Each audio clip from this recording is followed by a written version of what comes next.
Hello guys, today I'll be going through how I recreated this long exposure photo that I took in Assetto Corsa.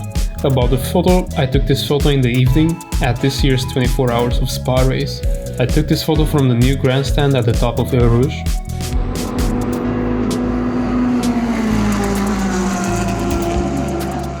I held the camera steady and selected the shutter speed of 2 seconds to get this long exposure effect. And now on to Assetto Corsa. Here I am into Content Manager. For Assetto Corsa I used Sol and Custom Shaders patch to create the photo. Firstly I turned off the sparks from the Particles Effects menu because the cars were bottoming out on the entry to Eau Rouge and they were creating big sparks and I felt that it ruined the photo. Then from the nice screenshot menu I boosted the brightness boost to 1000 as the creator recommended. One last thing to do is to activate the free camera mode. To do so you can go into your Steam library, then right click on Assetto Corsa, manage, and then click on browse local files. This will take you to the Assetto Corsa files. From here on you can click on system, CFG, and there you should see Assetto Corsa.ini file. You can right click on it and then edit with Notepad++. I'll be leaving a link in the description. Here you can go to search, find, and then you can type in camera and then click on find next. And it should find a setting called allow free camera, which is set to 0 by default. And what you want to do is to change that 0 to 01 to activate the free camera mode, which is F7 by default. And don't forget to save at the end. Now let's go back to Content Manager. So here we are into the race menu in Content Manager. I selected 9 AI cars, which makes a total of 10 cars including myself, which I felt was enough to get the long exposure effect. Then I selected multiple GT3 cars and I launched a race session at Spa at night. As for the circuit, I'm using the 2022 skin for it. I will be leaving all the links to the mods used in the description. Starting last, I followed the rest of the pack up Eau Rouge, then I paused the game and I went into the replay mode. There I pressed F7 to go into free camera mode, and then I opened the photo mode app from the right side menu. I tried to find the right position and focal length to match the real life photo. Unfortunately I couldn't pick the same spot and focal length as in real life, as those two things do not correspond in the game. Then I enabled the shutter speed and clicked on prepare motion shot and selected the value of 6 seconds as it was enough time for all the cars to go through the frame. And then I let it render for about 4 minutes, which made my PC overheat pretty badly.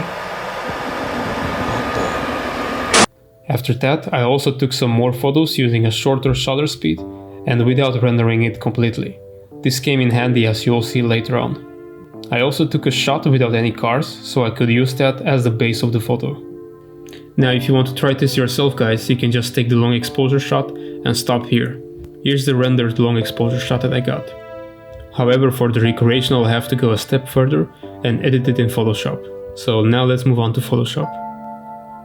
So here we are in Photoshop, and the first thing I did, I arranged the photo. So first of all I had the base photo, which is the photo that I took without any cars on screen, so that way I just have the overall dark environment.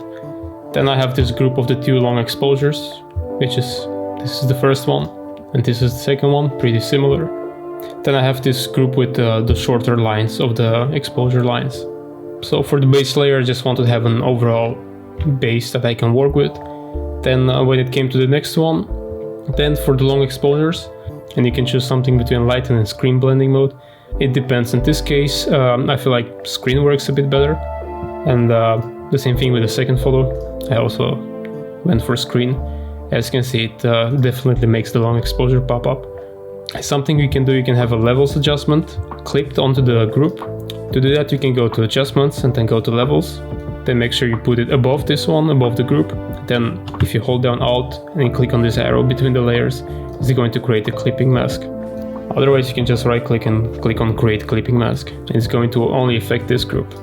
Then from the layers you can go down to the right to really make those bright pixels pop up a lot more, but it depends, it's obviously subjective. Now there's too much of the rest of the environment lit up by this layer, so what we can do, we can create a negative layer mask. So holding down Alt and clicking on this layer mask is going to create a negative one. And then what you can do is select the brush tool, you can press B, you can press X to toggle between the foreground and the background color. make sure you have white as the default color selected, and now just paint over that exposure line to make sure we're only showing that area. Now I'm going to make it softer, and I'm just going to go a bit like this. So this is the before and after, before and after. That way the exposure line really stands out. Now let me turn off this one for a second. And now onto this one layer. What I did here, I created a new layer on top of this one. Then I went to the smudge tool and I selected lighten. So that way we're only affecting the light pixels. In this case you can clearly see which pixels, as there's a very high contrast. So what I can do now, I can just make it smaller or bigger, it depends. And I can just go over this and it's going to create this kind of blur. I can also make the brush bigger, so that way I have both of them. And I can just go over this one. Now I can turn this one off, I can go to the next layer, create a new layer above it, and in this empty layer do the same thing.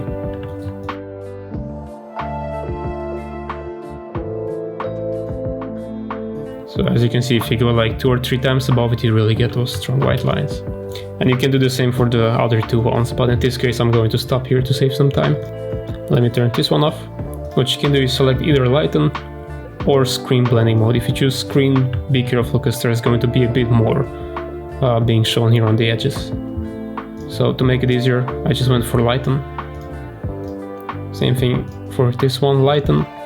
And now I can just turn the long exposure back on. And if I zoom in, you can see this is the before and after. Before and after. Obviously there's going to be some weird lines around here, so I can just select the group mask, go with the brush, black as the foreground color, and just delete those black lines here. So now let me zoom in. So this is the before and after. Before and after. Now in some areas it's going to be more visible than in others. Now I can also change it to screen. As you can see, if I change it to screen, it's going to become even brighter. But now I have to remove those extra piece of light here. And same thing here, if I change this one to screen, it's going to really make those lines really stand out a lot. Before and after, before and after. And it especially helps in some areas where you have a weaker long exposure. Like here, for example, you can see those lines are not very bright, so you can definitely help that. And if you want to exaggerate the effect, you can create a levels adjustment and clip it to the group. And then select the levels adjustment and then drag the right slider to the left.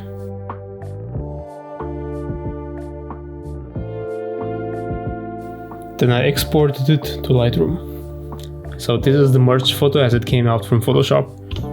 And this is what I did to it in Lightroom. In Lightroom, first of all, I made the photo colder and added a bit of magenta tint. Then I played a bit with the basic exposure tab. Then in the tone curves, I also made it more reddish and bluish. I changed the HSL slider a bit, I added some color grading, and then I also did some calibration. So here we are in Photoshop after the Lightroom editing, and the reason why I brought this photo in is to warp it, to match the original photo even more. So I have the game photo imported here after Lightroom, and then I also have the real life photo on a layer above it. And then what I'm going to do, I'm going to create a new layer, and I'm going to be calling this layer lines. So now I'm going to be selecting the brush tool, and I'm going to select a bright color that is going to stand out like this green. And then what I'm going to do, I'm going to make my brush a bit smaller, and I'm going to be tracing the circuit lines. So in this case, I'm going to be tracing the edge of the circuit. On the other side as well as tracing the pit exit. Now it doesn't have to be perfect, so I'm not going to do too much effort, but I'm going to be using these lines as references. And then after I have these lines, I'm going to choose a different color, make my brush bigger, and then I'm going to be tracing over the exposure line. Now I can turn off the visibility of the layer that contains the real life photo. So now what I have to do, I'm going to select the layer, Ctrl T to bring up the transform menu, right click and warp. And now I can warp the photo to my liking. Now if I want more precision, I can go to the grid up here and select 3x3. Now this will give me more precision, but you'll be able to see the distortions of the warping more. However, to avoid visible distortions, I'm just going to go back to default.